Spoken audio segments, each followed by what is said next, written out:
All right, without any further delay, of which there have been too many, from Denver to the Philadelphia airport, where I thought Doug might want to walk out and walk home so he didn't have to see me anymore. It is Tuesday afternoon on the Pats Interference Podcast, brought to you by the silly, stupendous, Super Bowl bound CLNS Media Network, baby. I don't know what the hell John Zanis has planned, but I will tell you folks, we're going to have guests. We're going to have a ton of fun. We're going to have more than 2 episodes a week. But for now, we're going to continue with tradition. Mike Giardi Monday on a Tuesday when you and I can just not connect with our schedules. The Patriots are AFC champions.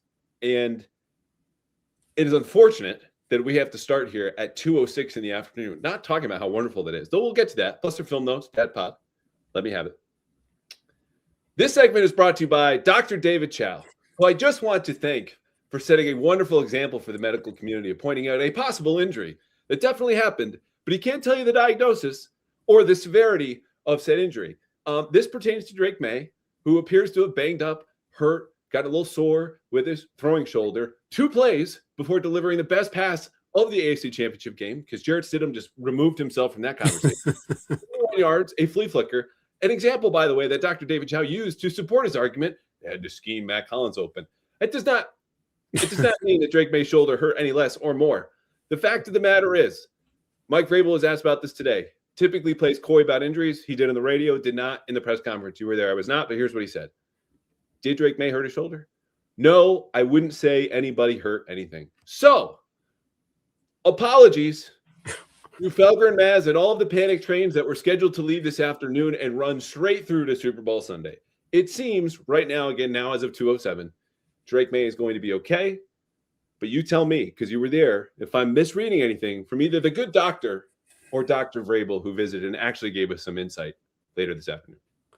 Well, I mean, first of all, they're not going to broadcast one way or the other. Is he really hurt or is he not really hurt? This is one of those things, Andrew, I was having a conversation with Mike Reese after we heard from Vrabel and waited on a couple players. And I was like, there'll be dribs and drabs that'll come out over the next week and a half. If there is anything here or not here, they'll leak it here, leak it there. And then if it's really something, we'll hear about it a couple days after the Super Bowl. Like Drake Maye played with a grade 6 AC joint sprain with a stretched ligament. Like that's the kind of thing. It's just a flesh wound. Yeah. Yes. And I would say this, that, and I may have included this in Mike's musings as I just finished that and sent publish. It's the Animal House reference. All is well. Nobody panic. Nothing to see here. And then the poor guy gets run over. Kevin Bacon, I believe it was. Where I'm not going to, everyone's going to analyze it. Everyone's going to dissect it. I will guarantee he's playing on Super Bowl Sunday. And that's that. So for the people who are unfamiliar with the work of the Dr. David Chow, who I've never met and has made a small cottage industry out of being a doctor at home with a Twitter account, has hundreds of thousands of followers. Good for him. I can't do this. Not a doctor. Say this all the time. We talk about injuries. I do know, though, to kind of stand on your reporting or analysis when you make it, and I make mistakes.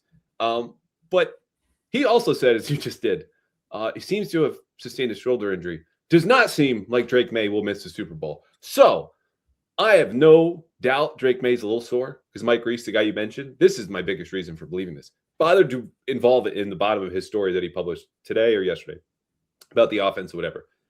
We know Mike Reese's credibility is untainted, unmatched on this beat. If he's saying it, he's paying a little bit of attention. That's the amount of attention I'm going to give it until I get word back from people that I know are not going to get back to me. So I don't really have anything more to add. We will, I believe, get an injury report tomorrow. Is that correct? Mm-hmm. Okay. Yeah. Whether the Patriots practice or not, and they're not, by the way. It'll be Thursday, Friday, off-ish day Saturday. They fly to San Francisco on Sunday, as will I. When are you getting in, by the way? Monday noon, I think. Okay. So they'll ramp up, they'll practice in, but we'll start to get the reports down. They might be estimated. Either way, this will be moot, thankfully, even if it drags on a little bit longer. What will last longer is the AFC trophy, or paperweight, as it's now. It is. Just bring back the old ones. You know, we all agree on this. Silly.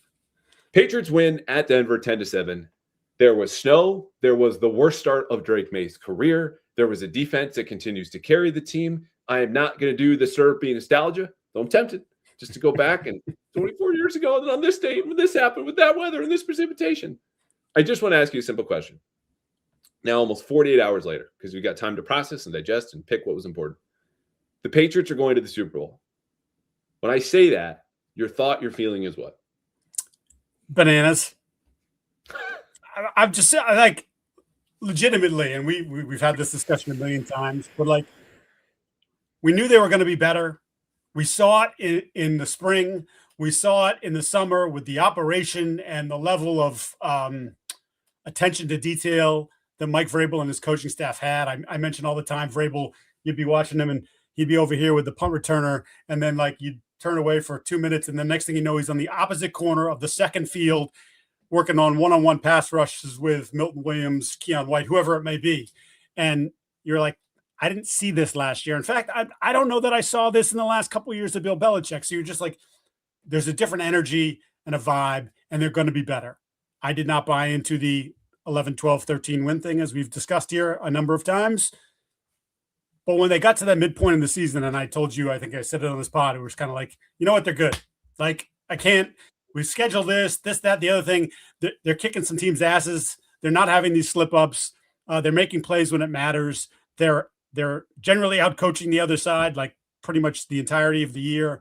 And it was like, at that point, it was like, okay, well now, and I remember you got mad at me one time because it was like, oh, well, you know, the AFC is wide open. You're like, we can't just look at the team. I'm like, well, that matters. What was happening in the AFC? And I think it was at that point, it was like, well, there are a huge, there are a whole bunch of avenues to go a lot further than I ever expected. And I think Mike Vrabel then got mad at me for suggesting the AFC was wide open in a question to him about the trade deadline. So I guess I passed it on once you had gotten mad at me. Anyway. Yeah. So to me, that from where we were to being here now, it's believable in the sense that we watched it grow. We watched it blossom. We watched the confidence grow. We've watched this defense evolve, all these different things, right? But from where we began, like, I would not have put any money on them being in the Super Bowl. In fact, most people wouldn't have. I don't know if you saw the Mike Sando note, 4,800 to 1 odds that this was going to be the Super Bowl matchup between the Patriots and Seahawks back in the preseason. Patriots were 80 to 1. Seahawks were 60 to 1. We will have plenty of time, by the way, to talk about the Seahawks. Maybe we will at the end. I don't know. We got a hard out here at like 3:10, 3:15, which gives us just over an hour. Point is, we have spent so much of this season, self-included, you included, talking about the context and the circumstances of the season. And people are probably sick of me saying, to understand where you are, you need to know where you've been. And where they've been is 4-13 and 4-13, and the meltdown of Belichick and the departure of Brady. And the context of this season, not the cause of their winning, has been the schedule and how soft it is. And okay, they're good, but how good are they? And they haven't played anyone, and the quarterbacks, and blah, blah, blah, blah, blah. What I think about when I think about this Super Bowl run, this AFC Championship, is that independent of the context, independent of the history and the circumstances, there is a timelessness that you could bottle up this team and this experience in their play, specifically the last 3 weeks in the playoffs. And that will stand in any type of season because this was a complete team effort. This is why you started to believe in them all those years ago. It was the defense. It was great special teams. It was clutch offensive play. It was clever coaching. This is why you believe teams like the Patriots can make these leaps into the Super Bowl. Forget 80 to 1, 40 to 1, 20 to 1. There was something here that happened, that grew, that developed. And the players will tell you, Elliot Wolf told me it started week 5 in Buffalo. The belief, like that stuff is timeless. That stuff will always win. And I think for a region that watched a team be born with that and grow from it, then pivot to just dominating because you had the best quarterback and coach of all time, you tend to forget where those roots were and why that they won in the first place. And again, that's separate from what's happening here, 2001 and 2003 and whatever.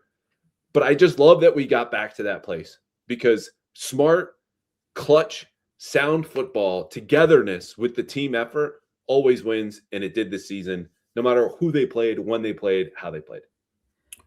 Yeah, the growth of the team. And they talk often about the connection of the team. And I think the connection goes beyond just what's in the locker room. It's the connection to the coaches. And Vrabel has certainly made a point, and it's not one of the things, there's certain things that he doesn't want to delve too deep into, but the idea that, as his role as the head coach, he has to reach these different men from all different backgrounds, and he has to find the things that make them work and the things that allow them to have confidence in him, that he cares about me, and therefore he cares about how I'm going to do. And now I'm going to give myself to him because I know that he gives a crap. And that connection, I think, is really the roots were planted. They planted the seeds back in the spring, and slowly those roots grew into something really strong. We've got a big oak tree now in the backyard that you're looking at going, wow, I can't believe that grew that fast and that strong and looks as great as it does in the middle of winter. But that's what this is. And I have a lot of respect for the diligence with which they've approached this entire process and sort of the steps that they've checked off across the way. And you're right. It's actually funny. You were talking, we had this romantic conversation about where they were last week or whatever, what you were feeling with the snow globe and all these different things. And I sort of felt the same way on Sunday, where, boy, that was an ugly football game. And that's what, like you like offense, you like points, and go back to the next game. The NFC Championship game is explosive and it's hard hitting, and there's all kinds of stuff going on, where your game is 2 yards, everybody in the scrum, fall down, 2 yards, everybody scrum. We're just going to throw this play away and we're going to punt.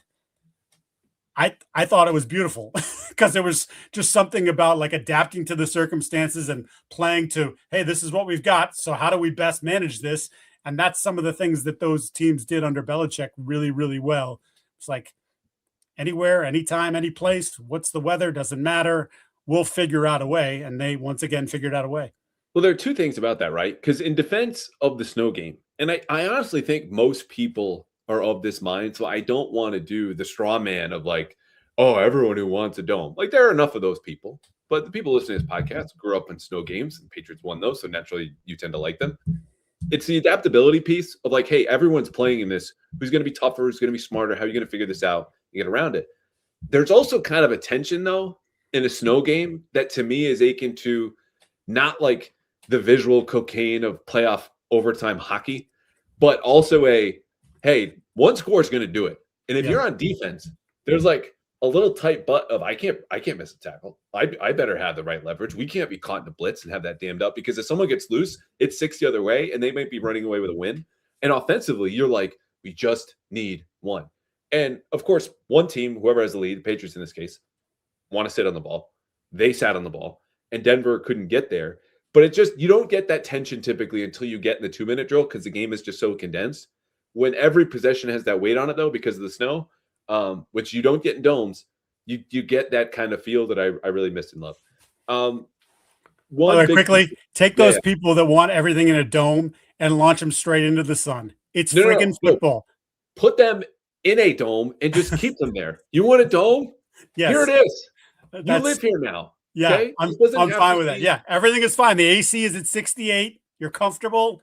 Yeah, no, that's not the way. The game was not meant to be played that way. And unfortunately, the league as in general is morphing closer and closer to Chicago's a dome. And, they're all doing this thing now. They're building these new stadiums. Give me the outdoors, give me the elements. You got to be able to travel. You got to be able to deal with all of it. I'm going to look this up because this is going to be a good example. Though I'm going to blow this. So spoiler alert, there's a Hulu show, I think it was also on ABC, with the black guy from This Is Us. And he was like a Secret Service agent. Oh, yes. Yeah. No, I watched the show. I can't think of the name of it. Paradise. Yes. Okay. So without spoiling a great pilot, my suggestion of putting everyone in a dome, maybe that's spoiler, I don't know. Apologies. Watch Paradise. It's good anyway. Yeah. All the owners that want those domes, you go, you stay there. It doesn't have to be anything Hunger Games, Squid Game related. Just get along. Just go away. Okay. The greatest achievement of this team, I think, is a really interesting question, because we talk about like, okay, what is our main thought and the feelings and the echoes and the newness and the team and they won and yada, yada. There's so much that went right here, as it always does need to for any kind of champion, the luck, the schedule, the health, whatever. But it took Mike Vrabel. It took Drake Maye. It took Elliott Wolf dealing virtually every free agent signing as he worked together with Vrabel and Ryan Cowden. It took development on the piece of the rookies who were able to contribute and some of those lower level free agents. Of all of those things, what was like the greatest achievement, the most impressive thing about this? And maybe it was just Maye, because he might win the MVP.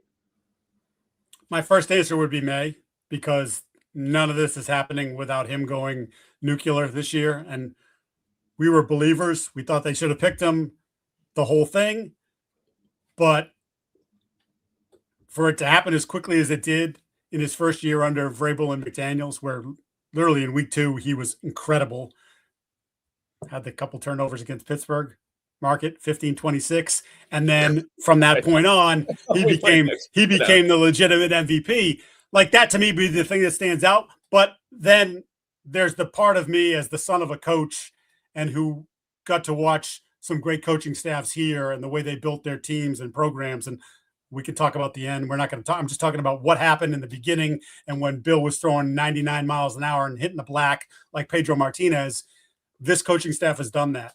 And I said it in my rambling open about just the idea of, can you, other than the second half against the Bills, was there a moment here in the last 4 months where you're like, they got out coached, that they got, they didn't have an answer for something? They've always had the answers, or damn near always had the answers. And that is, they're on a heater. They've been on a 4-month heater. And that is impressive as hell, because we can talk about the state of coaching in the league, but there's a lot of good guys. They may not be the best of the best, but they're pretty damn good. And you've beaten those guys. You've picked them off one by one. Yeah. And this is not a question, though people hear this all the time, of like, if you love one thing, you hate everything else. You know what I mean? Like when you say Drake Maye and then just highlighted the accomplishments of Vrabel, the greatest achievements, again, they needed all of this to come together in a way that it rarely, if ever, does. But here they are. Good for them. I think I agree with you, though, because the other way to answer this question is to be like, okay, in 5 years, when we look back on the season, what are you going to remember most? What was the biggest driving factor? What was the achievement? And you can go culture, because I think some people listening to this would be like, it is the great culture, what Mike Vrabel did to bring the team together and turn it around from 4-13 to 14-3. That's true. But there are a lot of average teams with great culture. Yeah. And what separates the good teams from the great teams is often the quarterback play. And it's a simple answer. But even if, let's say, they win an ugly one, it's like 16-13 in the Super Bowl, and Drake doesn't even have a touchdown pass, you're going to remember the plays he made, the long scramble against the Chargers, that long touchdown pass, 3 touchdowns, and the one to Booty. That is just like NFL films, Hall of Fame, like why that building is there. Yeah. And you'll probably remember a scramble or the last conversion on that 3rd down against Denver. Again, the worst start of his career. But to me, you need all of that more than the good culture. Without the quarterback, you're not here, but they're here. And I think it is Drake Maye, who, by the way, at 23, like, we just can't say it enough. He's younger than Brady was when Brady made his first start. He'll be the second youngest quarterback ever to start a Super Bowl. And if he wins, the second youngest quarterback ever to win an MVP. So we know he's great. We know he's historically great. We still don't talk about how historically great he is. This is insane. Yeah. Just quickly on the whole quarterback thing too. Like, so 3 years ago, the Jets had unbelievable defense, top 3 defense. It might've been the best defense in the league. And the culture was good. Sal as a player's coach, like they had a good environment. Their quarterback sucked and they won like 7 games. And it was like, you can have this great culture. You can have a bunch of great players. Then they did. I mean, it's crazy that they only won 7 games, but Zach Wilson, you have Drake Maye, and that lifted everything. And you got a guy making plays, and you allowed the defense to come along at their rate, right? Where it was like, we talked about that. Are they good enough defensively? All of a sudden, now the defense is the thing that's really kind of driving the bus. But Drake's play and the way he elevated the whole group brought a belief, and then allowed this group to sort of slowly find their way. Whereas now in the back third of the season, counting the playoffs, they've been your best unit, which again, we would not have thought we'd be saying. Next thing I have here in the rundown, I want to hit quickly, because we've already kind of talked about this. Like the idea of the lessons learned, I think it's always a good exercise to sit and think like, okay, what did I miss? What did I not see? From even like a media perspective that I can take away for next year that helps inform how I'm looking at the game, the team, whatever. And again, to me, this is, again, underestimating sometimes the togetherness of the team is its strength. You need to win multiple ways, which you and I have talked about. The defense has powered them through this postseason, not Drake Maye. And the last one I'll say is you don't apologize for the road that got you here. Right. Like, I don't think people should be criticizing them for the schedule. They didn't choose it.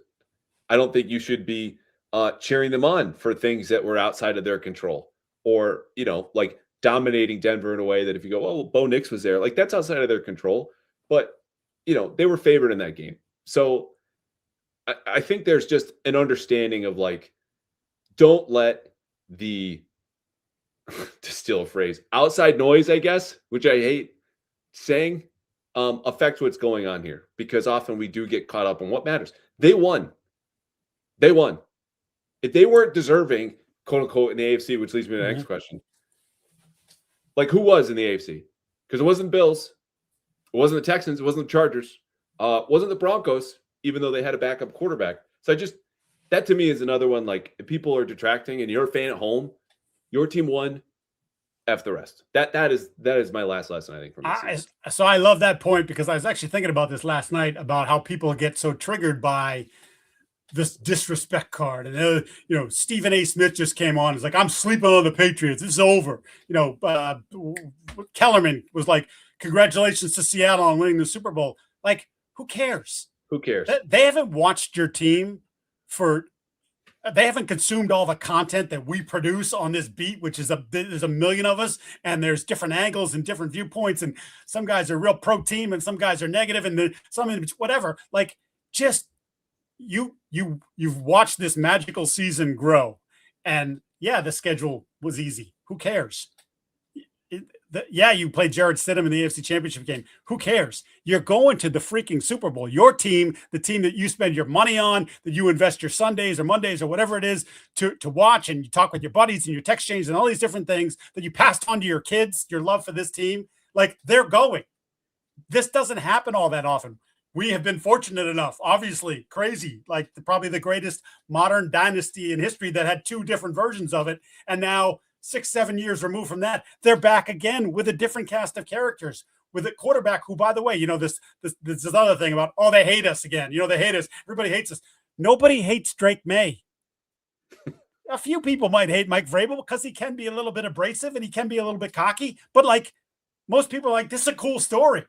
Like, what happened 7 years ago? They hated you because of Belichick. They hated you because of the scandals. They hated you because Tom Brady was freaking perfect. Yeah. This is different. But you're here and it's awesome. And you're just like, my son, like, he'd rather play video games, but he's texting me from college, like, this is awesome. Like, getting nervous when the snow's coming down. Like, can Drake make another play? Like, can we do something here? Like, those things are cool, and you have those forever. Who cares about the freaking Stephen A. Smiths and the Max Kellermans? Because they don't know jack. You watch your team, you know more than they do about what's going on. Yeah, they're not part of the silly, stupendous Super Bowl bound CLNS Media Network, baby. So keep it here. Hell no. Cool. You're not invited either. So here's the last part before we dive into the game. We could say all that, and maybe this is a good test of people listening to that advice. Ignore the noise and F the rest.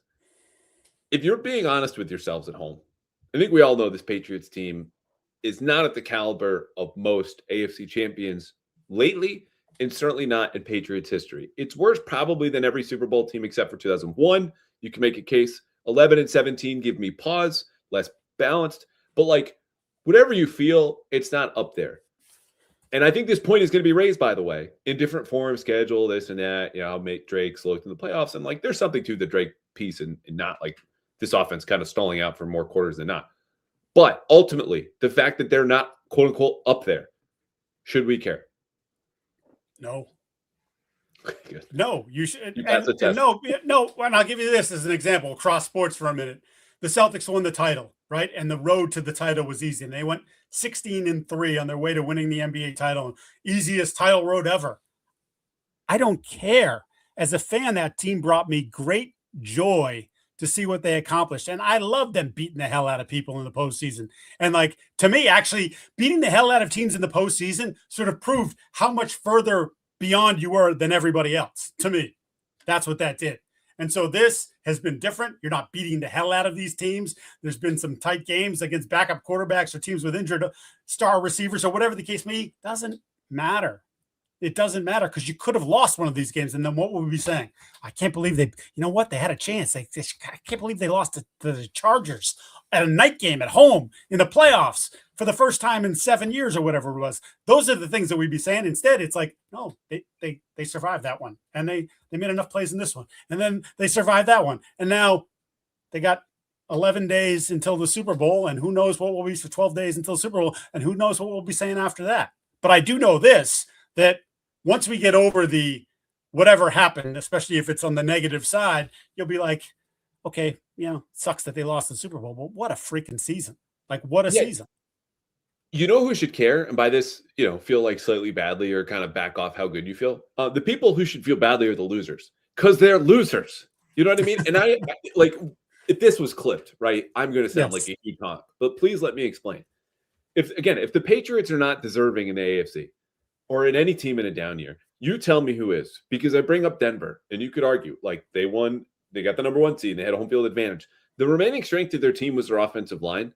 They got their asses kicked. Like, that's what it is. So when I say, should you care at home, I think we should be always honest with ourselves about the quality and caliber of this team. There are people high ranking within the team who didn't love the roster week 1, but it developed, it stayed healthy. Drake Maye, for the most part, took care of the rest, and now the defense is doing this. But my point is, this was a down year for everybody. Like, I thought it was me getting older, having a kid, accelerating into the phase where I started to say, back in my day, things were a little bit better. The music was, cooler, and this and that. And the football was tougher, blah, blah, blah. No, I'm right. Okay. Seattle, I think, is the one great team left. Clip that. I'm right. We're close. Yeah. Being right feels good. The Patriots are a very good team. So the people that should feel bad are those that were also part of this down year, right? Bo Nix was the freaking number 1 seed. Okay. And they missed their shot because the Patriots didn't make their shot. Anytime you hear this the rest of the week, turn off the radio, the podcast, the TV. I think we should all know like what the deal is. It was a down year for the league. Hopefully things are better and everyone's healthier, more quarterbacks and Burrow and Mahomes, whatever. It's not the case. This is the world we live in. Patriots are champions. They deserved it. Are you ready to talk about the game? Yes. Well, too bad. I'm going to make you wait. Prizpicks is here for you in the big game. Not this Sunday. Mikey's on a heater. Let me tell you, we give out picks of the week every week in this podcast. And if you think I don't care and I'm just doing an ad read, I will remind you, my father now makes these picks. So I am responsible for some of my future inheritance going to Prizpicks. And if he doesn't win, there goes a tiny piece of the inheritance. So we really care. And it's a lot of fun. It's really simple because Prizpicks is America's number 1 place to watch sports and win money. You just pick the players that you want. And every player comes with a stat. And for football, passing yards, touchdowns, rushing yards, could be an interception, whatever it is, it's up to you. There's nothing there that you have to do except for pick 2 to 6 players. When you pick a player, you look at the stat, you go more or you go less. Once you put that player in your lineup, you find another player or up to 6, whatever you want, lock it in. That's it. And sometimes if you go up to 3 players and the first 2 hit, you can get out of there because with the new feature where you can just cash out, you get your money. That's my favorite part right now with the early payouts. I don't want to deal with the anxiety of whether my 3rd pick is going to cost me that inheritance or not. I just get in, I get out, and I've already used Prizepicks, done it for years. But if you download the Prizepicks app today and use code CLNS to get $50 in lineups after you play your first $5 lineup, you use code CLNS. You will get $50, 50 in lineups after you play your first $5 lineup. Prizepicks, it's good to be right.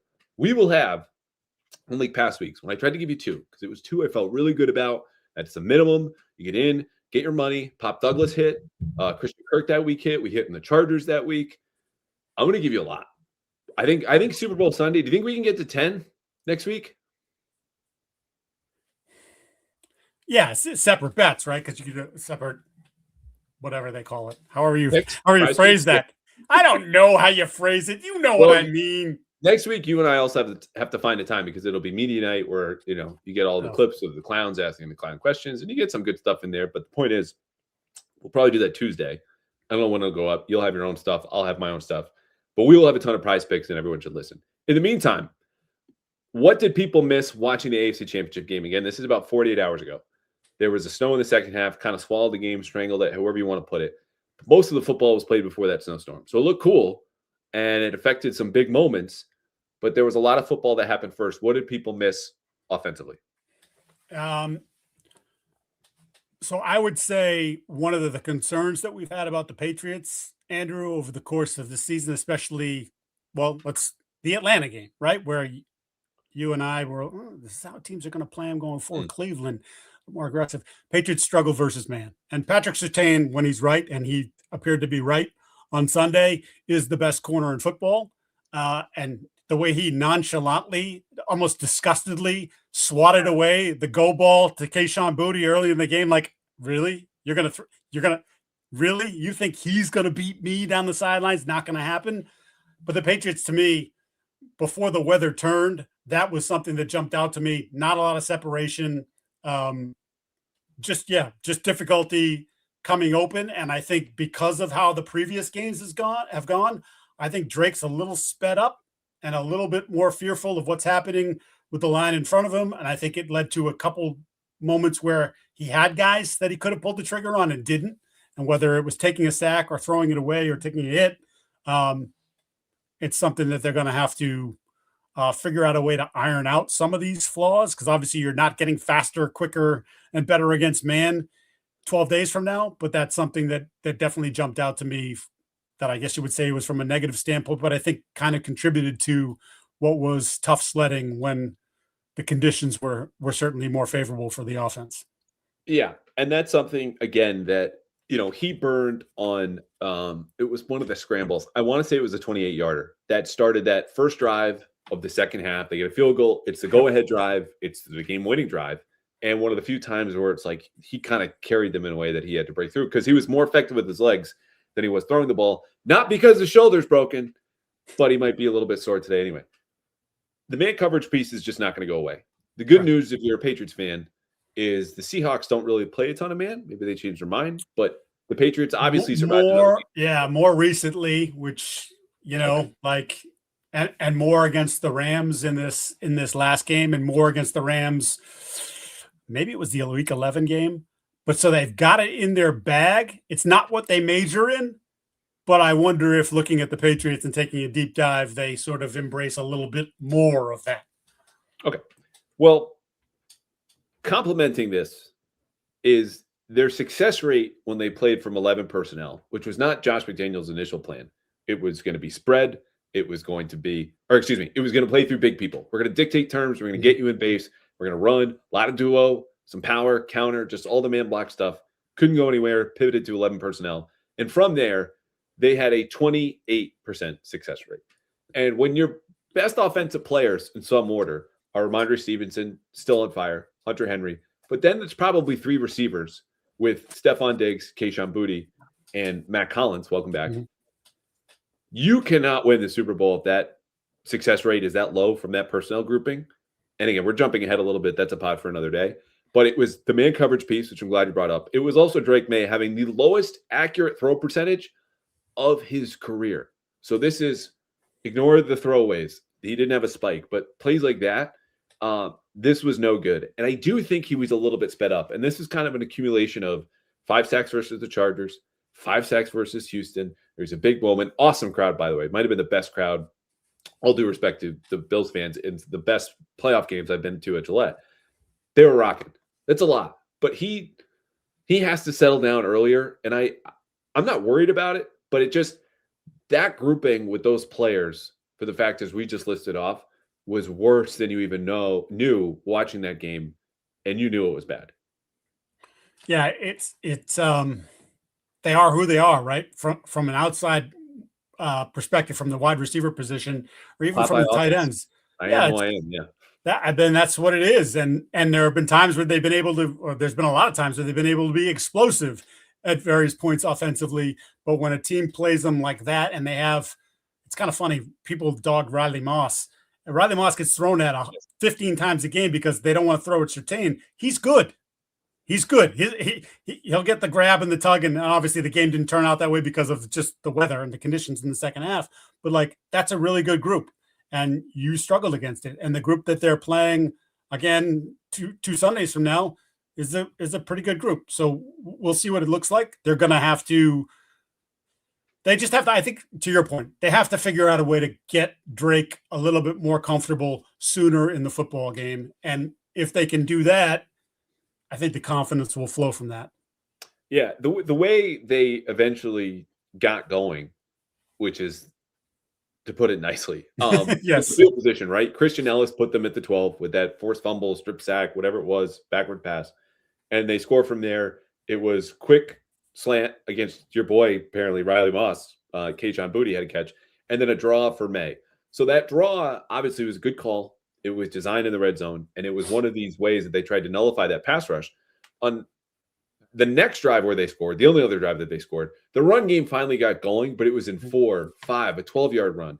That's when the duo stuff hit. And duo is really important for them because it is a vertical run where it's the best running style for Ramondre Stevenson. It's the best type of run blocks for guys like Mike Onwenu. And it's been one of their best runs of the season, built on 2 double teams on the interior, and then guys climb up. There's some confusion with inside zone. That's, again, for another day. They need to have at least this type of success for a drive or two against Seattle. But that's what carried them there in addition to the scramble. So it was the run that they had tried to start with. They literally, first play of the game was duo, and then got back to later. And that stubbornness and persistence we talked about has paid off with Maye taking shots against Houston. Finally hit the one to booty, knocked the game out. But that was kind of it. There was some other point I was going to make, but I just forgot about it. So what, if anything, with the run game? Oh, TreVeyon Henderson played only 4 snaps. I don't know if you want to talk about that. It kind of speaks to what I've been talking about for a while now, and I think you've been with me. Is I wanted more reps for Ramondre, but this was a clear situation where we know what kind of game this is. The yards are going to be at a premium, and Ramondre on Sunday, even if the number is 25 carries, 71 yards, is not anything to write home about. If you go back and you watch it, he didn't leave yards on the field, and TreVeyon's massive issue all season really has been leaving yards on the field. And they were kind of like, they're at a premium. This guy's going to go downhill. He's going to move the pile if he can. It was a lot of rugby scrums that we saw running to the line, 9-10 bodies gathered around. And every once in a while, he kind of stuck out of there for 5 or 6. To me, that's just sort of an indication of this is the kind of game he's the kind of runner, and we trust him to hang on to the football and make the right plays with it when he gets the ball. Again, not a lot there, but he made the most of it. I just remembered the point I was going to make. It's a very quick one. Will Campbell, well done against Nick Benito, because that was him blocking, again, like Drake, settled in a little bit, missed a cut block. But he was the roadblock to the Broncos' most direct path to an upset. And it was burying Drake Maye as they seemed to early, 3 sacks, all against the 4-man rush. Part of that was him holding the ball. Again, details, minutia, we'll just move on from. But for a guy who gave up 2 sacks the week before against Houston and struggled against the Chargers, you needed this from Will Campbell. You got it. Great sign. On the Stevenson point, there are 2 parts of this, right? 2 players involved, him and Henderson. Henderson, clearly, they still do not trust in blitz pickup. And frankly, with a Super Bowl trip on the line, I wouldn't have either. 4 snaps, 0 as a pass blocker. The other part for him is vision. And you saw this on his first carry of the second half where, look, the lane's clogged, but he tries to bounce it outside, goes backward for 3 yards. And if you lean a little bit more to the right and stay with the designed gap, 1 yard is not great. It's a lot better than going backwards 3 yards. And Stevenson did the opposite, gaining 59 yards after contact. So that is a hard-earned 71. Good vision, good setup, and the blitz pickup, again, you could look at the flea flicker on this from him. Oh, beautiful. Turns around, boom. He's passing off stunts with Jared Wilson. Just awesome stuff from Ramondre Stevenson. And that's why TreVeyon Henderson, for all the fantasy folks. So I think there's still fantasy in the playoffs is how out of touch I am with the fantasy. There's your answer. So that's most of what I have on the offense there. Well, there's a big outlet that did a huge deep dive on Henderson and what they expected was going to be his impact on Sunday's game. And I'm like, it's again the difference between local and national. Sometimes we've been telling you about this for a while, and it's sort of the pendulum has shifted to Stevenson's side for sure. But that was just okay, he earned it, and throughout the game and beforehand. Yeah, when we write stuff like, "Hey, Tamario Douglas could break open this divisional round game," you pay attention to that guy. Defensively, what did you like? What did you love? I love so much about this, and to me, it goes back to one of the very first things that Vrabel, and then at the time, he's still the defensive coordinator, but the acting DC at the time, Terrell Williams, said about violence. There was a lot of violence in this game, and in fact, as I wrote in musings for Boston Sports Journal, "Speed and Violence" should be the title of the movie about Christian Ellis, because that's the way Christian Ellis has been playing since, even before the Giants game, but obviously that's when it popped up. There was a play in the game to me that was sort of symbolic of everything that this defense has become. It was the third down incompletion from Stidham on the in cut to, I think it was Cortland Sutton. The ball was just a little bit behind him. He should have caught it, maybe 15 yards down the field, but it was like a 3rd and 8, and it was Patriots, I think, rushed 6. Maybe it was 6. I think I have you know what? Hang on one second. I've got the picture right here for me, not for you, but for me. Why don't you ask your notebooks? Are they still talking to each other? Yeah, they are. Actually, there were 3 of them in full effect yesterday. You're juggling. You're juggling. Christian Ellis is blitzing and has like he has a one-on-one matchup with the center. Christian Ellis veers off to the left guard, who's blocking Milton Williams, and absolutely smashes into him, freeing Milton Williams. The great thing about Ellis is he keeps his balance. So not only does Milton Williams get free and gets in Stidham's face and forces that pass to come out a little bit too soon and a little bit inaccurate, but so does Christian Ellis. And to me, it was like, this is what we're talking about. This is what this defense has become, where guys are selfless and sacrificing each other. Ellis could have said, I'm flying. I got a lane to the quarterback. I'm just going to go. No, I'm going to take this guy out. Milt's going to get in there. I had Milt for 5 pressures in the game, Milton Williams in the game, which again, when you consider the sort of the nature of the game, is pretty friggin' impressive. But they did a lot of that stuff where guys were selfless, sacrificing for someone else to make a play. And so often too in this game, especially as we talk about with this run defense, the wall that they're building and the gaps that are being filled, like Carlton Davis. Did anyone have Carlton Davis as a big run stuffing cornerback? Did you but he constantly gets his nose in there and he's filling gaps. And like, he made a couple plays near the line of scrimmage where you're like, everybody's in, everybody's bought into this whole idea. And I don't know. I can't say enough good things about and I understand the circumstances and the quarterback and all that. I just can't say enough good things about the way they're playing and just sort of the energy that they brought in this game. Well, if you want to know how they won the line of scrimmage in an area where Denver should have had the advantage, that's by your Pro Football Focus grades. It's by a lot of different statistics. And I know you weren't in love with the Broncos offensive line, but it wasn't a overwhelming expectation that Denver would dominate, but like a 60-40 probably win against those guys. No. Playoff Milton Williams has different ideas and apparently superpowers, because this is the dude you watched with the Eagles in the NFC Championship game and then the Super Bowl be the best player on the field. I had him for 6 pressures. So it's great that Christian Gonzalez had a sack and Kayla Chase had a sack and all these guys. He was a wrecking ball in the middle. Barmore was good, had the other sack. Corey Durden showed up immediately. Mm-hmm. Elijah Ponder had the first pressure of the game. They won with that violence. The run fits were clean. And Dan Orlovsky had a good video about this, so I'm not going to go on. You can go check it out and look. But Ellis was a big piece of that too, especially when Spillane left. I'm going to do something I probably shouldn't. There is a story, and I'm going to pursue it. So anyone on the beat, earmuffs. I know there's some of you out there. You tell me some weeks. There's a story to be written about Christian Ellis going from the missed tackle machine that he was, running the opposite way on run plays, to a forceful, fast, again, just like Milton Williams, wrecking ball, except at linebacker, and how that's changed things at the second level. Like, I looked at that contract halfway through the season. I was like, ugh. No, this is a big success, and he's a big piece of that. I'm not one who does this very often, but I put it in print where I was like, he's become my favorite player to watch. Oh. No, but it's like, much like I was giving the love letter to Anthony Jennings last week, I just knowing where he was, and we talked about it, the contract, and then the way he played early in the year and kind of getting benched, and there are different things that happen. To go from that to this, the way he's played the last 2 months of the season, the light went on in this defense, and the skill set that he had that they envisioned would work in this system has been beautiful. Can I write a love letter now? Go ahead.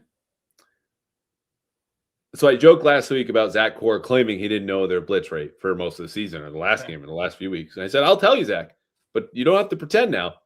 You're a smart guy. You're doing a great job. Yeah. Zach, you can pretend and lie and say and do whatever you want. And I'll tell you right now, in case you're wondering, 40.5% blitz rate, which was just outstanding. Just like this plan, just like the persistence, the timing, the play calling, he outsmarts Sean Payton so badly on that 4th and 1 with a look they had not shown on tape in the second quarter, deep in Patriots territory. Denver's nickel and diming. They're getting what they want here. Short passes for Stidham there. Enough on the ground that it seems like they're wearing down the Patriots.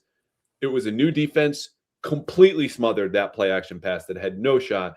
And Peyton was so embarrassed and knew he'd been beaten so badly, he admitted to ESPN Seth Wickersham, which you pointed out to me on the radio, is something Sean Payton wouldn't normally do. So I had tip to you for saying that. But the way Zach Core has, I don't want to see leaned into, devised this new identity, and that being about blitzing, and it's on early downs and it's on late downs, but it's not reckless. It is so well timed and so purposeful, even sometimes setting safeties through the B gaps in a way that I'm wondering, like, what is the point of Jalen Hawkins flying into Quinn Myers or whatever? Well, if he takes care of the big guy, Robert Spillane's free, and then he can go in there. And it's a way of kind of manipulating some of the matchups. Whether that's the thinking or not, he's hitting all the right buttons. This was supposed to be his first year as a position coach, let alone play caller. The growth has been outstanding. He is going to get more flowers this week and stories written in Super Bowl week than, I don't know, anyone except Drake Maye probably. Because it'll be him and Stretch. This is my prediction for Super Bowl week in the media. Oh, you got to listen to this guy named like John Stryker, who does all the game management stuff.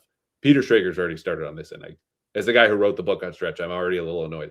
But that core deserves all of the rose petals, everything going his way. If he ever needs the blitz rate, I'm here to tell him he's doing a great job, and here are the numbers. Just I don't have a hat, not yet. But hat tip to you, sir. Yeah, he's done a terrific job. We were talking on the radio this morning when you were filling in for Hardy on Toucher and Hardy. There's always that little thing, like how much is Vrabel involved in this? Yeah. But the way the players talk about Zach, and the same thing, sort of his ability to reach them, and now they're in this place where, oh, this is the plan. It's going to be a great plan. I know it's going to be a great plan because proof of concept. We've had 4 months of great plans. Like it's getting better and better. Like, what's he going to have for me this time? And the interesting thing about sort of the blitz thing, right? And you wrote about this, and I've written about this, and the feeling they think they're overwhelming offenses with this in terms of just the overall, the energy and when it's coming and confusing the quarterbacks, is that there's something to letting these guys just sometimes just good, like everything's so structured, right? You got to be here, you got to be responsible for this gap and do this thing, and you're the edge, and you got to make sure if the tight end's there, you hit the tight end before he releases, and then I want you to play your outside shoulder, and there's all these different things that go into it that we don't look at, that the normal fan wouldn't look at. Like you say, why didn't he go get the quarterback? Well, because he's got like 7 other responsibilities before he's supposed to do that. In some of these cases, Zach's just like, go get the effing quarterback, just go get him. And like Marcus Jones or Hawkins or Craig Woodson, who's been like shot out of a cannon for the last 6 weeks, playing awesome football, physical, strong, great tackler, like all these things coming to fruition. But it's almost like he unleashed this beast in them. And now the confidence in that group has grown to the point where, oh, we're going to blitz on this one. See what watch. I'm going to get there before you do. You watch, or, hey, you know what? I'm going to take out that guard. You finish the job. And that's what they're doing. Well, it's just a confidence, right? When he makes that call, it says to the DBs, I know you're going to have us in the back end with the coverage. And I get Carlton Davis and Christian Gonzalez should not fear Cortland Sutton and everyone behind Troy Franklin. Marvin Mims obviously had a good catch and a big play, and they probably should have gone to that well more anyway. But the point is, when it's kind of a positive feedback loop of the call says, I believe in you. You reward that faith in Zach Core, and it just kind of builds on itself with these particular calls that are high risk and high reward. And so far, it's been all high reward. I don't really want to do. You mentioned this morning, Chaseon's been a better run defender. That was one of my notes. Much more here because we all watched it. We're all looking ahead. Studs and duds. How about this? They're all studs. You won the freaking AFC Championship. Okay, yeah. Fair. And this I'm okay with that. I mean, okay. I came up with a few for musings, but for the purposes of this podcast, I mean, I could have kept doing the thumbs up. There was a lot of guys that deserve thumbs up for sure. And look, if this, when I listen back and take my little notes, sounds like the most homerific podcast I've ever done. It's very possible it's because I am just absolutely punch drunk tired from, I'm not going to do the sports writer thing, which is the worst type of content ever, complaining about travel. I'm not complaining. It's just newborn, little sleep. That's what's going on here. They deserve it. They won. That's why the flowers are coming. It's not because we have our pom-poms out. But all studs, congratulations. Give me your initial thoughts on Seattle real quick. So you triggered it as you were talking about. Do you want a minute? Yeah, thank you. Yeah, no, I'll get there. Hang on, I'll get there. You triggered it when you were talking about how no fear of Sutton and those guys, just like the week before against the Texans, there was no real fear. And hey, my guys are better than yours. This is going to be a little different, I think, because Cooper Kupp's not the Cooper Kupp that won the Triple Crown in 2021 as a receiver, but he's become a very valuable piece in terms of how he, runs routes against zone, JSN, Jackson Smith-Njigba, over 1,800 yards receiving, was a focal point of the Rams defense, which is not as good as yours, but a focal point of your defense, of the Rams defense, and still went bananas. And Rashid Shaheed he's not going to catch 6 passes in a game, but the fear of his speed is powerful. So that matchup on the outside is going to be better than ones they faced in recent weeks, basically the entirety of the playoffs, because they didn't fear the Chargers guys either. I'd still say your guys are better than theirs, but I think the gap is a little bit closer in this one than that one. One other thing that kind of stood out to me about this, and again, I'm just sort of haven't done my deep dive on Seattle yet, is, and I can't think of the kid's name, the guard who's not Gray Zabel, the other guard. Bradford. Yeah, not very good. Not very good. So when you look at your team, I think he gave up 8 pressures against the Rams, and it was a clear, you're watching the game going, that guy's a problem, and not in a good way. This is a matchup where the Patriots obviously have their 2 big dogs in the middle, and Milton Williams and Christian Barmore. And then when they go to their next guys, Tonga, who made a massive, massive play, by the way, in the game, the run stop. How beautiful! Like I was just gushing about this to Mike Reese. So after the shank punt, quick aside, after the shank punt by Behringer, don't make it long. Any Kairos Tonga content sets up Denver 1st down and 10 on the 33-yard line in the 4th quarter. You've got the wind at your back, so they've got this is to their benefit, even though again conditions were terrible. Like in their head, they're thinking like, "Hey, we're going to get a field goal out of this, right? Like not even an attempt. We're going to get a field goal on the very first play. Simple run concept. RJ Harvey, Kairos Tonga blows up the interior of the offensive line and then makes the tackle of Harvey 3 yards in the backfield. So immediately you flip the script on them. They're like, hey, we're great here. Like we didn't even have to get a first down. We're going to be in a position to kick a relatively easy field goal. Instead, 2nd and 13 from the 36. Conditions are bad. Our quarterback's not very good. What are we going to do? A 1-yard gain and then a 7-yard scramble by Stidham. And then obviously the field goal attempt, which may not have been the normal 8 yards. They might have actually, I don't know if you've gone back and done the deep dive on this. Well, Will Lutz talked about it. Yeah. Yeah. And if you look at it, it looks like it's about 7.5, not 8. And maybe that's the difference in Leonard Taylor getting his, 2 fingers on the ball and blocking the kick. But anyway, the Tonga play was massive in that game. And back to my original point, attack that guard. You've got the people to do it. It just hit me. We didn't talk about special teams. And look, everyone saw the field goal block. And Bryce Behringer, how do I put this? Was not thrilled about some analysis from some of us after the game, which will all kind of wash out. Wasn't good in the first half. Second half, I think, was better. And you want to keep the ball away from Mark Mims. That's fine. Was a factor in this. And those are kind of the details to bring this briefly full circle to the Vrabel coaching culture piece. We didn't get to see it, so this is a counterfactual. We'll never know. But I am highly confident that even a rookie long snapper and Julian Ashby, Behringer as a holder, and a rookie kicker in Andy Borregales are not making that mistake with those details, even in the snow. Because that detail might have cost Denver, at least going to overtime, maybe win. Anyway, my initial thoughts here, we're going to have a lot of talk about Sam Darnold. And you already tweeted about this with the ghosts and his history against the Patriots. And all that's kind of ancient. But since I unearthed these stats anyway, I have to share them. Because this is a different dude. Like the point here is the guy that you've been watching against the Patriots is not the quarterback of the Seattle Seahawks. He deserves more respect than you are inclined to give him. And he will still make some silly plays and under pressure melt, though he was outstanding with the hand in his face against the Rams. I'm just saying, maybe not fear him, but at least put some respect in Sam Darnold's name. That's in the future, though. For now, here were those stats. 51% completion percentage in 4 games against the Patriots. In those 4 games, he had 1 touchdown. He had 9 picks, 9 sacks, and 1 safety. And when you take the pick 6 that he threw against them in his last start against the Patriots, he was a Carolina Panther in 2021 in November. I was not at this game. I was at a wedding, but we watched it because Brian Groom, Patriots and Panthers fan that day. Both happy, though, regardless of the outcome. Anyway, J.C. Jackson takes it back for a pick 6. When you consider that the safety Sam Darnold took was also on a dropback, the Patriots have scored more points on Sam Darnold dropbacks than his own offenses have. 1 touchdown pass, 1 pick 6, 1 safety. Absolutely amazing. Fear that guy is my point, as I was saying. Anyway, so there's that. And then the defense part, look, it's been a gauntlet. This is, I don't say it's probably my favorite defense. Mm-hmm. If it's not Houston, they have the best defense. It's the rush up front. I like the scheme better than Houston's.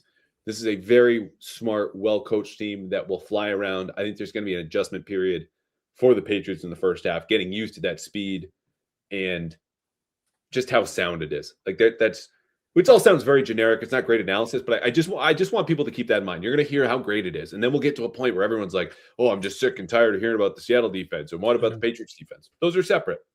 Patriots have played unbelievable. But like, this is maybe been the best defense in the league start to finish. And it certainly is here at the end if they earned it. So number 1 in DVOA against both pass and run. Number 1 against number 1 receivers, I believe. Top 5, I think, against number 2 receivers. Number 1 scoring defense in the league. They don't have the individual superstar rusher. There's no Will Anderson in this pile. There's no Nick Bonito. They have 5 guys that all had over 40 pressures this year, the only team in the league to do that. So it can come from a number of different guys. I think it's really, there's a lot of questions to Vrabel today. And I just wanted to know, like, what defines the Mike Macdonald scheme? Because he is the hot coach. He was the hot coach when he got fired. There are a lot of teams that rue the day that they let him get out the building. Jesse Minter is now the new head coach in Baltimore, in part because Jesse Minter was under Mike Macdonald in Baltimore and espouses the same philosophy defensively as Mike Macdonald does, Jesse Minter being the former defensive coordinator for the Chargers. So, like, as Vrabel said in true Vrabel fashion, well, there's only so many things you can do. There's 11 guys in the field. You can only do so many things, which is right. But as he said, they're multiple. They'll do different things with their safeties. You've got to – Drake's going to have to be really sharp about pre-snap, post-snap recognition, what he sees, and be smart with the football, because not only is this team very good at disguise, they're also very good if you make a mistake. They tend to take advantage of it. And it's hard, I get people hearing this being like, they just gave up 27 in the NFC Championship game. Yeah. And if Drake Maye doesn't win the MVP, Matthew Stafford will. They're on the same tier. Drake Maye's not looked quite like himself in the playoffs, as we've all noted, against top 10 defenses and now going against the best. Patriots can't win this game unless I think he has at least 3 average to good quarters. But we'll see. We got a long time to project. On the note, and Stafford has Puka, Nakua, and Devontae Adams. Excellent point. You don't. No, and Puka went off in an insane fashion in the last 2 games in Seattle that the Rams had. The point about the run defense, by the way, because Doug made some comment yesterday when we were waiting at the Philly airport and, considering squatting there for a while because we had just, hey, we put in the time. It's a nice airport too. Just claim the territory. It's like, wow, they're really good against the run. So I look up their DVOA numbers. The gap between them at number 1 and the second-ranked run defense was the same gap in terms of percentage, like the raw number from DVOA, as number 2 to 14. So this is not just, they're barely better than Houston, who I think was second against the run. Again, the gap between them and the second-best team is the gap between number 2 and 14, almost half of the league. It's going to be tough sledding. Dad Pod, I got a quick one. Yep. I have been gone now, was it 3 nights? And it was 2 nights when I was covering the divisional round game. It snowed, and I just stayed in our apartment again. People don't know I've been commuting to and from Connecticut, staying with my in-laws, which is why the one comment we had on the Spotify episode last week was like, How's this man have a bookshelf and no books? Our apartment. Anyway, long story. That's why there was some work done, not by our choosing. Anyway, come home today. She again only not seen her for 3 nights. Is not like a different baby, but has grown a lot more than I feel like when I left her. And it's both like, oh my God, and I'm a little sad, and I am both excited and fearful for what 9 days away is going to do when I come back. Because she's about to turn 3 months. But it's wild because it shouldn't feel like that after such a short amount of time, but it does. Yeah, and the older they get, like when you're in this window here, 6 months, 9 months, those things are like big milestones. And anytime I was away, you come back and have that same reaction, like, what happened to my little baby? When my little baby's doing this, or like they grow really fast, and you blink and you miss it. She's so adorable. Though a family member. Thank God she takes after your mother. I know. I mean your wife, not your mother. That was Freudian. I don't know what that was. Okay, we're not going to step any further down that road. Thank you very much. One of the best pictures I have of her was sent to me by a family member who, again, this is all like in jest, but they would like me to be home. Pardon me, would love to be home. She has the biggest smile on her face. She's like in this, sitting up a little bit, one of those like specific baby, what are they called? Apparently the Patriots offensive lineman put a picture of Will Campbell in one of these. It's got like a Bjorn. The baby Bjorn. Thank you. Yes. Will Campbell in a Bjorn, and then Mike Vrabel there is his dad. Anyway, she's in the Bjorn, and there was a speech bubble. And within the speech bubble, it said, "Go Broncos." I can't. I want to keep looking at this photo because she looks so adorable. Don't like the speech bubble anymore because it reminds me I will not be home. I'm excited to go to the Super Bowl. My family's excited, but again, they'd like me to be home. Do you have anything? No, though it does help to have an extra body at home with the snow. Be like, you know what? Well, I sit here and break my back and shovel 20 feet of snow. How about if you take the dog for a walk? Those sorts of things, paying some dividends. Yeah. As they get older. We only have a couple more minutes, and we still have okay, let me have it, which mine will be what you just did. The Freudian slip of maybe she takes after you when you really meant she takes after your wife. I'm going to hit pause, though, before you go, because there was a friend of mine, who made the trip to Denver and was supposed to be on the radio this morning, but did not get the call in. So I was wondering if he could make an appearance, and he actually just popped in. His name's Callahan in the car, and he's got a big scouting report on those ponies that got punked at Mile High. So you, I think, are going to be a little bit annoyed with me, Callahan in the car, who made an appearance in 98.5 The Sports Hub a couple of weeks ago. People have been calling back. I didn't get to do it today. It's totally fine. A lot of stuff. We had a Disney princess call in that was cool. Are you going to survive for a minute? Go for it. Callahan in the car wants you to know that this is not a prison mic thing. People accuse me of doing, I'm really the bum reporter from the Herald who loves bad news more than his family and wearing his hat backwards. That's backwards. Callahan is bald, let me tell you. I only shave my head because it looks bad when I don't. Okay, you got it? Good. You know who looks good? The New England MFing Patriots, baby. It would not be the Super Bowl if I wasn't watching my boys and ignoring my girl, okay? So how did they do it this time? Let me tell you. The Patriots saved the horse, and they rode Jarrett Stidham up and down that field until he was crying Uncle Vrabel. Offense wins games, defense wins championships. Google it just like this. Hey, Siri. Now, while you're Googling, don't ask Sean Payton anything because he's a fraud, okay? Dude's play sheet is the size of a Kowloon menu, and that dude couldn't order up a completed pass with a side of spare ribs in the second half. And what's with his face? Sean Payton always squinting, pursing his lips like he's waiting on a kiss that's never going to come. First of all, been there. All 4 proms I got kicked out of, and all 6 years of high school, okay? But second of all, Sean, you suck. And what's on that everyone ranking on Drake Maye for 86 passing yards? He only threw for 86 passing yards. Who cares? You never get bored at work? So does he. He ran all over Denver, okay, just because he could. And he would have had more yards if it wasn't for those giant balls taking the ball on third down to seal the game. That's what it is. So go Pats. Callahan is in. He's out. That was my recap. Back to your regularly scheduled program with that bum at the Herald. We had a hard out at 310. That was dreadful. And you saved me because I didn't really have anything. So there you go. You're welcome. It's a part down version. The guy had a lot more to say. And I said, we don't have that much time. That was the alarm to get him out of there. So we just that's why I heard the alarm. I was like, this is timing out perfectly. Yeah. All right. We have Super Bowl week next week. It is media night Monday after you fly in. So we will not be back with the Mike Giardi Monday. Tuesday, maybe we can squeeze it in. You and I can talk, but we'll do it at some point next week. Anything else before we go?